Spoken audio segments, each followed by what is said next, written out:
суд отменил оправдательный приговор по делу о пытках в колонии Атбасара. Напомним, одним из пострадавших там был общественник Тимур Данибаев. В 2023 году кадры жестокого избиения попали в сеть. Опубликовал их известный правозащитник Вадим Курамшин. На видео слышно, что сотрудники колонии принуждали Данибаева вымыть туалет, а когда тот отказался, на него сразу налетело несколько надзирателей.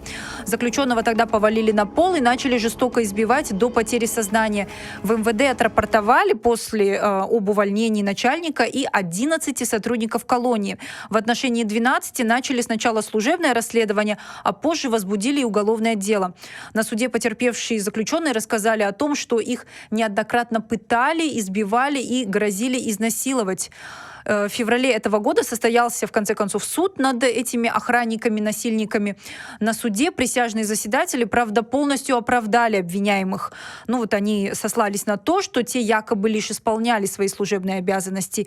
Им, мол, приказали, и они сделали. Вышестоящее начальство в материалах дела даже при этом не фигурировало. Тогда многие правозащитники восприняли такой приговор как издевательство. Еще бы. И уже после суд новой инстанции вынес оправдательный, точнее, отменил этот самый оправдательный приговор.